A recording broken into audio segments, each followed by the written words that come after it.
자, 우리 핵산에 대해서 알아보기 전에 저번 시간에 배웠던 거 복습하고 가보도록 할게요. 자, 우리가 생명체의 주요 구성 물질 중에 탄소로 이루어진 탄소화합물에 대해서 배우고 있습니다.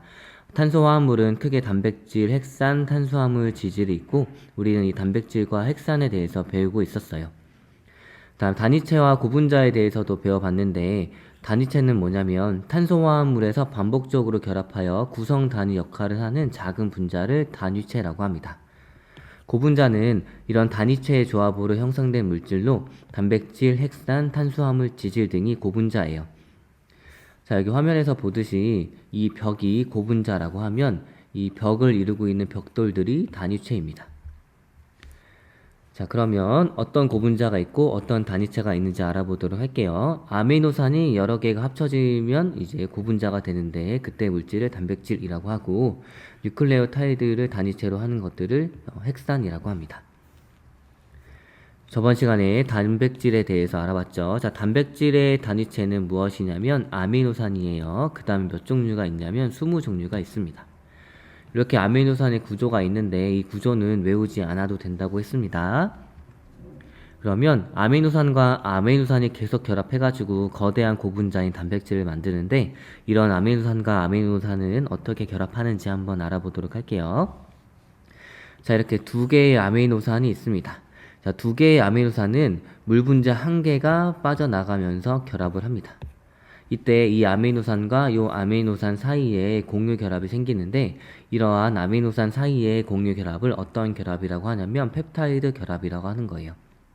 자, 두 개의 아미노산은 물 분자 한 개가 빠져나가면서 펩타이드 결합 하나를 만듭니다. 자, 됐나요? 자, 그러면 이 그림을 한번 보도록 할게요. 여러 가지 아미노산을 다른 모양으로 표현을 해봤습니다. 아미노산과 아미노산이 공유결합한 것을 펩타이드 결합이라고 합니다. 이렇게 여러 개의 아미노산이 결합하면 여러 개의 펩타이드 결합이 만들어지겠죠.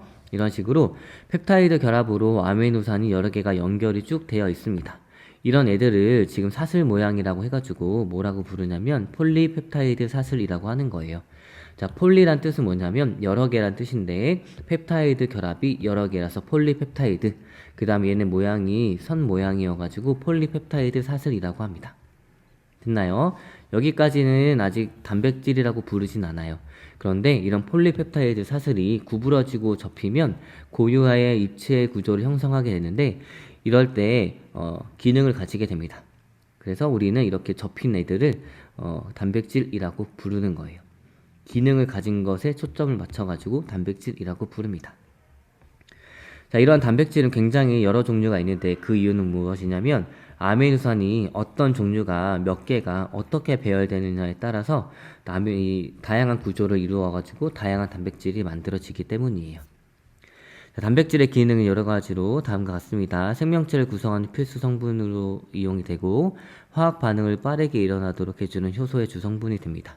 그 다음에 생명활동을 조절해주는 호르몬의 주성분이 되고 자, 물질을 운반하는 기능을 해요. 자, 여기까지 됐나요? 자, 이제부터 핵산에 대해서 알아보도록 합시다. 그러면 핵산의 어원이 어떻게 나왔는지 한번 알아보도록 할게요. 이렇게 우리가 흔히 알고 있는 세포는 보통 핵이 가운데 있습니다. 핵산은 뭐냐면 핵에 있는 산성 물질이라 해가지고 핵산이에요. 영어로 하면 뉴클레익 엑시드인데 뉴클레익이 핵이고 그다음 엑시드는 산이죠. 실제로 그 산성 염기성 할 때 산성을 띠는 물질이라 해가지고 핵산이라고 부릅니다. 그래서 NA인데 우리가 흔히 알고 있는 DNA 그 다음에 곧 배우게 될 RNA에서 요 NA의 약자가 바로 뉴클레익 엑시드예요. 됐나요? 자, 이렇게 핵에 있는 산성 물질인 핵산은 DNA와 RNA로 구분이 됩니다. 그러면 우리 DNA와 RNA는 어떻게 구성이 되어 있고 어떤 기능을 가지는지 한번 알아보도록 할게요. 자, 핵산의 단위체는 이제 뭐냐면 뉴클레오타이드입니다. 처음 들어보는 단어는 여러 번 읽고 써줘야지 익숙해지겠죠. 자, 핵산의 단위체는 뉴클레오타이드입니다. 이 뉴클레오타이드가 어떤 형태로 되어 있는지 한번 알아보도록 할게요. 자, 일단 구조는 어떻게 되어 있냐면 인산, 그 다음에 당, 그 다음 염기가 1대 1대 1로 결합한 모양입니다. 자, 이렇게 보이나요? 인산 1개, 그 다음에 당 1개, 그 다음 염기 1개가 이렇게 1개, 1개, 1개로 결합되어 있는 애들을 뉴클레오타이드라고 합니다. 그냥 뉴클레오타이드를 봤더니 이런 모양으로 되어 있는 거예요. 됐나요? 자, 인산은 뭐냐면 원소 기호 P 있죠? P가 관련되어 있는 산성 물질이어가지고 인산입니다.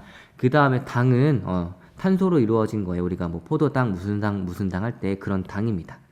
그런데 이 당은 탄소가 몇 개인 거냐면 5개인 당이에요. 특히 이런 탄소가 5개인 당을 뭐라고 부르냐면 리보스라고 부릅니다. 됐나요? 그 다음에 염기는 복잡한 화합물인데 특히 이렇게 질소로 된 화합물을 그냥 염기라고 하는 거예요.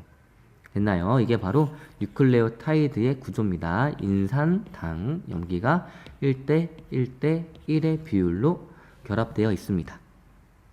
그러면 종류를 한번 알아보도록 할게요. 여러분들이 이 당의 종류를 알게 되면 왜 DNA인지, 왜 RNA인지 알 수 있을 거예요. 됐나요? 자, 그럼 당의 종류를 한번 알아보도록 하겠습니다. 자, 뉴클레오타이드의 당은 탄소가 5개인 당으로 리보스라고 합니다. 그럼 리보스의 여기 파란색 동그라미 부분을 한번 확대를 해보도록 할게요. 자, 보이나요?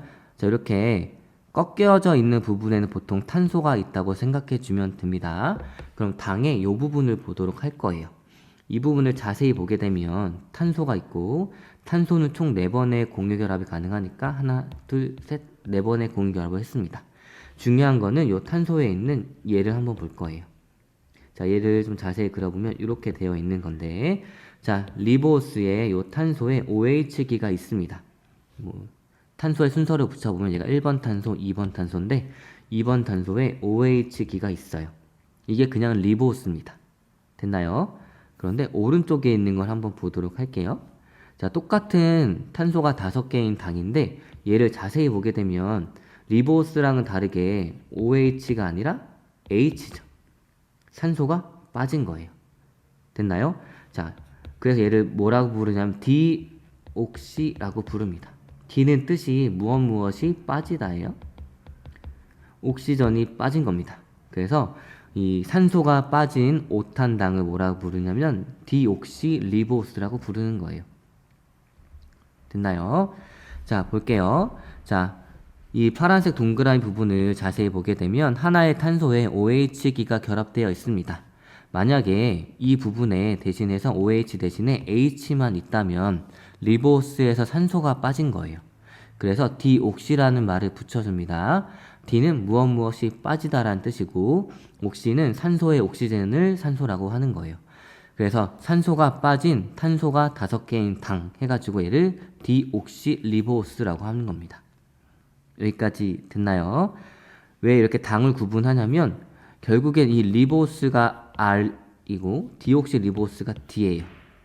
그래서 리보스를 가진 뉴클레오타이드로 이루어진 핵산을 dRNA라고 하고 다시 자 리보스로 이루어진 뉴클레오타이드로 이루어진 핵산을 RNA라고 하고 그 다음에 디옥시리보스로 이루어진 뉴클레오타이드로 구성된 핵산을 DNA라고 합니다.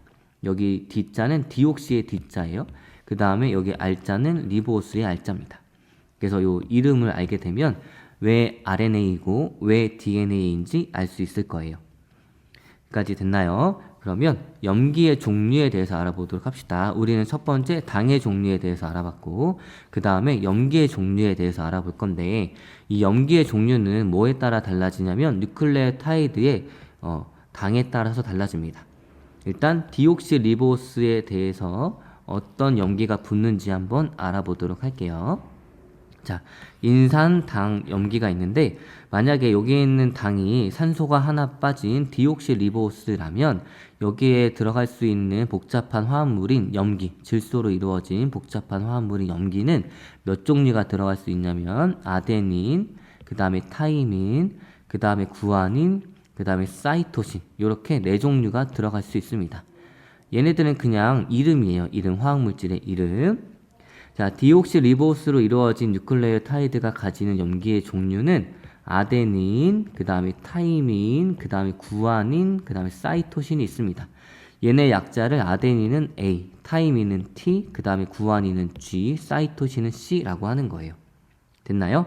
그렇기 때문에 염기의 종류에 따라서 몇 종류의 뉴클레오타이드가 있냐면 4종류의 뉴클레오타이드가 있습니다. 이 염기에 아데닌이 들어올 수도 있고 혹은 타이민이 들어올 수도 있고 혹은 구아닌이 들어올 수도 있고 혹은 사이토신이 들어올 수도 있어요.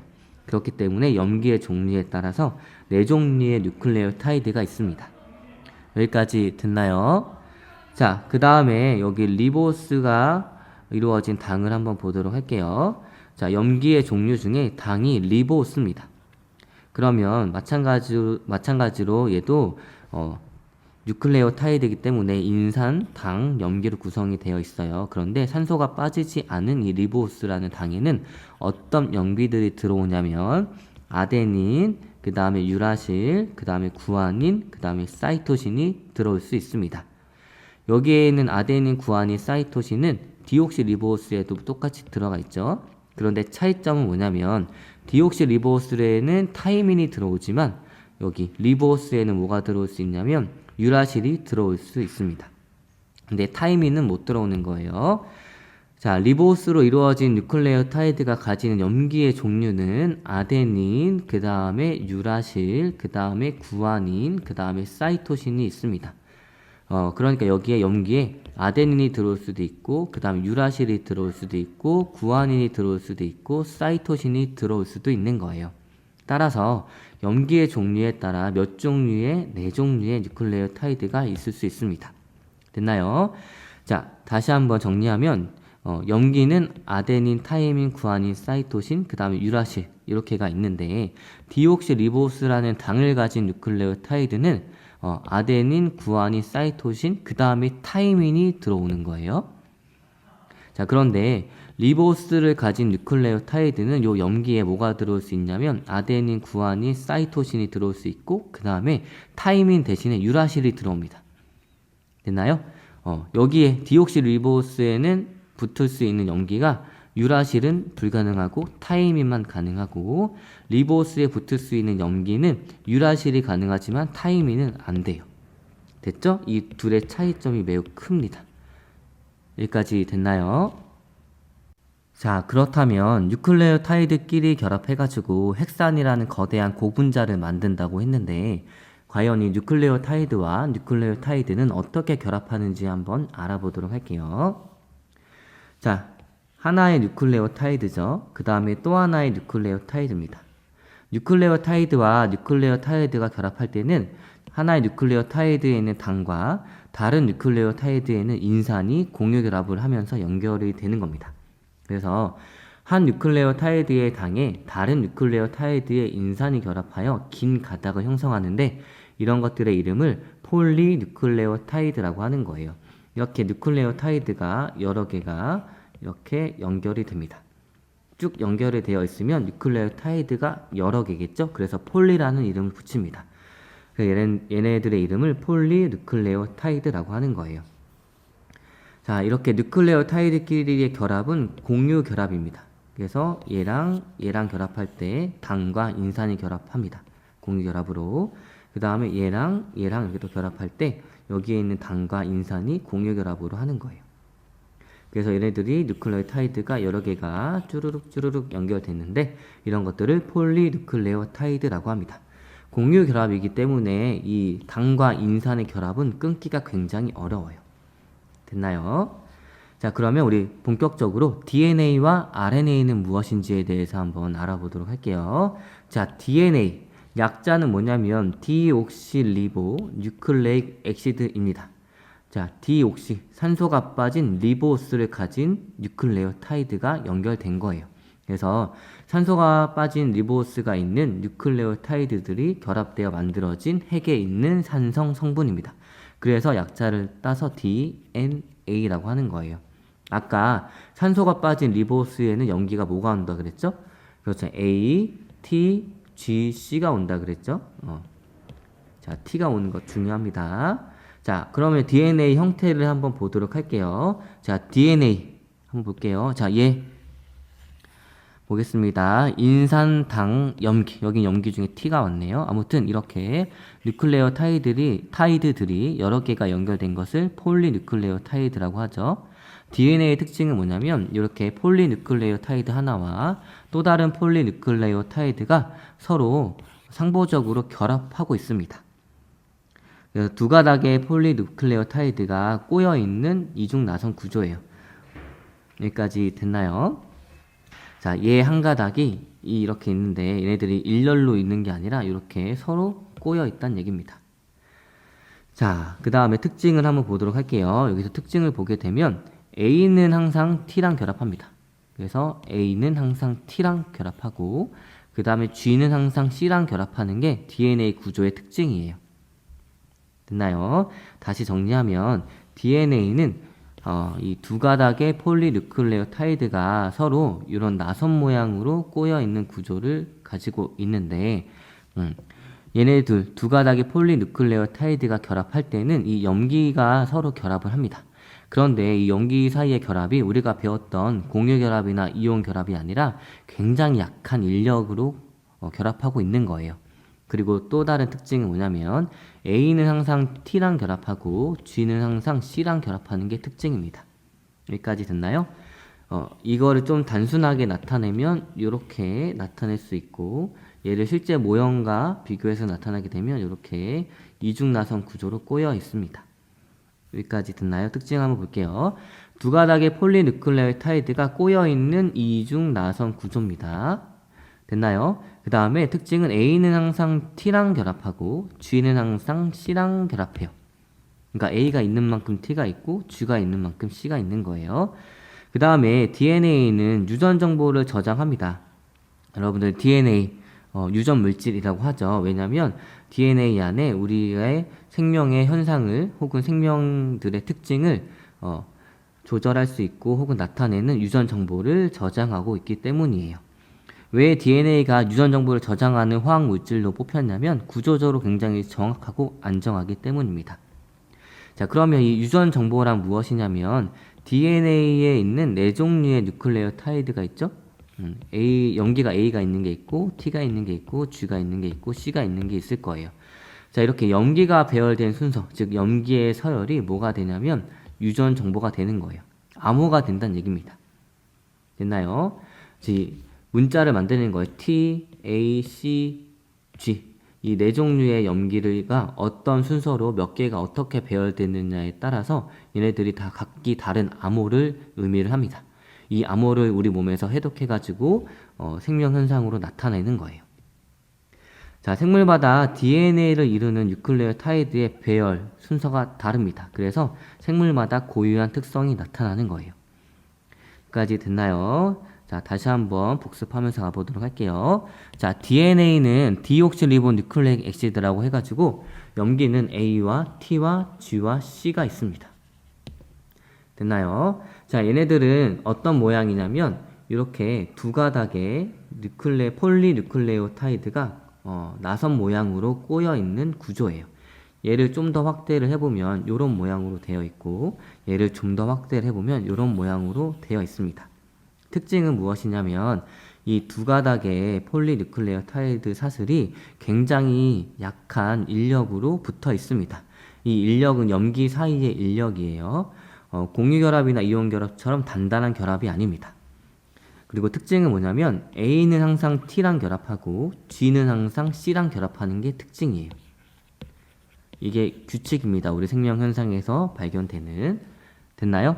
그 다음에 이중나선 구조를 보게 되면 얘네들의 서열이 이 염기 서열이 즉 이 염기들이 몇 개가 어떤 순서로 배열됐느냐가 결국에는 우리 몸속에 있는 유전 정보인데 그 유전 정보를 보호를 해야겠죠? 그래서 이 이중나선 구조의 안쪽에 이렇게 염기 서열들이 존재하고 있습니다. 됐나요? 그래서 염기는 나선 안쪽에서 보호하고 있어요. 그 다음에 얘네들을 뭐라 그러냐면 보게 되면 인산당, 그 다음 당, 인산, 당, 인산, 당, 인산이 이렇게 있고 이거를 파란색 선 하나로 표현을 한 거예요. 여기까지 됐나요? 그 인산당으로 이루어진 골격인데 왜 골격이라고 표현하냐면 얘네들 인산과 당은 공유 결합으로 연결되어 있기 때문에 굉장히 단단해가지고 골격이라는 표현을 합니다. 그 다음에 이 염기 사이의 이 결합은 굉장히 약한 인력이에요. 여기까지 됐나요? 자, 그러면 DNA에 대해서 알아봤으니까 RNA에 대해서 한번 알아보도록 합시다. RNA는 리보 뉴클레익 액시드의 약자예요. 즉, 이 뉴클레오타이드를 이루고 있는 당이 산소가 빠지지 않는 그냥 리보스라는 얘기입니다. 이 리보스에 붙을 수 있는 염기들은 뭐가 있냐면 A, U, G, C가 있어요. 여기까지 됐나요? 얘네들이 RNA를 이루는 거예요. 자, RNA의 특징 보도록 하겠습니다. 이 한 가닥의 폴리누클레오타이드로 이루어진 단일 가닥 구조입니다. 자, DNA와는 다르게 폴리누클레오타이드 한 가닥으로 이루어져 있어요. 그래서 단일 가닥 구조라고 표현을 합니다. 됐나요? 그 다음에 RNA의 특징은 뭐냐면 유전 정보를 전달하고 단백질 합성에 관여합니다. 됐나요? 아까 DNA는 뭐였어요? 유전 정보를 저장하는 역할을 하죠. 됐나요? 자, 이런 식으로 단일 가닥으로 이루어진 이 화합물이 바로 이 RNA예요. 자, 한번 그림으로 한번 보도록 할게요. 간단하게 나타나면 이렇게 나타낼 수 있고 조금 자세히 나타나게 되면 염기를 중요로 표현을 해줍니다. 그 다음 얘를 좀 복잡하게 좀 자세히 더 나타나게 되면 이렇게 누클레오타이드가 여러 개가 연결된 폴리누클레오타이드가 한 가닥이 있다는 얘기입니다. 자, 특징을 보게 되면 어때요? T 대신에 U가 있는 게 특징이에요. 나머지 A랑 G랑 C는 이 염기가 DNA랑 똑같은데 차이점은 바로 요 U가 있는가 혹은 T가 있는가입니다. 여기까지 됐죠? 그러면 이 DNA와 RNA를 한 번에 비교해 보도록 할게요. DNA와 RNA의 비교입니다. DNA의 구조는 폴리누클레오타이드가 두 개가 나선 모양으로 꼬여 있습니다. 그래서 구조는 이중 나선 구조예요. 그런데 RNA는 폴리누클레오타이드가 한 가닥입니다. 그래서 단일 가닥이라고 하는 거예요. 그 다음 당은 DNA를 구성하고 있는 누클레오타이드에 있는 당은 디옥실리보스고 RNA는 리보스예요. 그 다음에 염기는 DNA를 구성하고 있는 염기들은 A, T, G, C입니다. 그런데 RNA를 구성하고 있는 거는 A, U, G, C예요. T랑 U 꼭 잘 구분하도록 하세요. 자, 그 다음에 기능은 뭐냐면 DNA는 구조적으로 안정하고 우리가 결국엔 이 염기 서열이 유전 정보라고 했죠? 그런데 이 유전 정보가 손상되지 않도록 이 이중 나선 구조 안에 보관을 합니다. 그렇기 때문에 굉장히 안정해가지고 유전 정보를 저장할 수 있는 거예요. 유전 정보가 한번 망가지게 되면 생물체가 돌연변이가 생기거나 죽을 수도 있겠죠? 그러니까 가장 안정한 화합물에 저장을 해놓는 겁니다. 근데 RNA는 뭐냐면 어떤 역할을 하냐면 유전 정보를 전달하고 단백질 합성에 관여해요. 그래서 이 표 잘 기억해 주면 좋을 것 같아요. 그러면 도대체 이 세포에서 DNA와 RNA의 역할은 어떤 건지 좀 가볍게 이해해 보도록 하겠습니다. 요 기능 역할을 잘 이해해 보도록 할 거예요. 자, 우리 세포가 있습니다. 이렇게 세포가 있고 가운데에는 핵이 커다랗게 있을 거예요. 핵을 제외한 나머지 세포의 부분을 그냥 세포질이라고 합니다. 예를 들어서 전 세계의 모든 요리의 레시피가 있는 책이 단 한 권이 있는데 그게 어디에 있냐면 진적고에 있어요. 그런데 학교 밖 중국집에서 탕수육 레시피를 달라고 합니다. 그럼 여러분들은 어떻게 줄 거예요? 요 단 한 권, 전 세계에 단 한 권 있는 거를 학교 밖으로 내줄까요? 아니죠. 그 다음에 모든 레시피가 다 필요해요? 아닙니다. 탕수육 레시피만 있으면 돼요. 자, 책을 통째로 빌려주기에는 위험성이 큽니다. 그래가지고 필요한 부분만 복사를 할 겁니다. 그렇죠? 탕수육 레시피만 복사를 해가지고 중국집에 줄 거예요. 그러면 중국집에서는 탕수육을 만들 수 있고 우리는 이 정보를 안전하게 저장을 할 수 있습니다. 그러면 얘를 요 DNA와 RNA로 한번 구분을 해보도록 할게요. 전 세계의 모든 요리에 레시피가 있는 책이 뭐냐면 바로 DNA에 해당합니다. 그런데 DNA는 단 한 권밖에 없어가지고 매우 소중해요. 이게 어디에 있냐면 진적고에 있습니다. 핵에 있는 거예요. 그런데 학교 밖 중국집에서 탕수육 레시피가 필요하다고 합니다. 그렇다고 해서 이 DNA를 통째로 주기에는 너무 위험하죠? 그렇기 때문에 필요한 부분만 복사를 합니다. 여기서 해당하는 학교 밖이 바로 세포질이에요. 자, 책을 통째로 빌려주기엔 위험성이 크니까 우리는 그냥 복사를 하면 됩니다. 그래서 필요한 부분을 복사를 한 게 바로 RNA예요. 자, 그러면 중국집에서 탕수육을 만들 수 있겠죠. 자, 여기서 중국집에 해당하는 건 나중에 배우겠지만 리보솜이라고 합니다. 중국집에 있는 요리사라고 생각해주면 될 것 같아요. 왜냐면 우리가 레시피만 있다고 해가지고 탕수육을 만들 수 있는 게 아니라, 그렇죠, 탕수육을 만들 수 있는 사람이 있어야겠죠. 그런 기능을 하는 게 바로 리보솜이라는 거예요. 자, 그냥 탕수육은 뭐냐면 결국엔 단백질입니다. 여기까지 됐어요.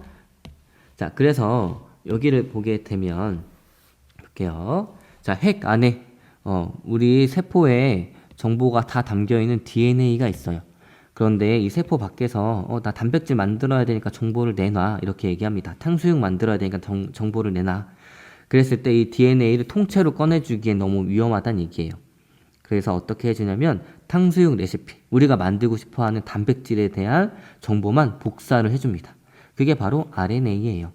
그러면 이 RNA는 뭐 얼마든지 만들어도 되고 얼마든지 손상해도 되겠죠?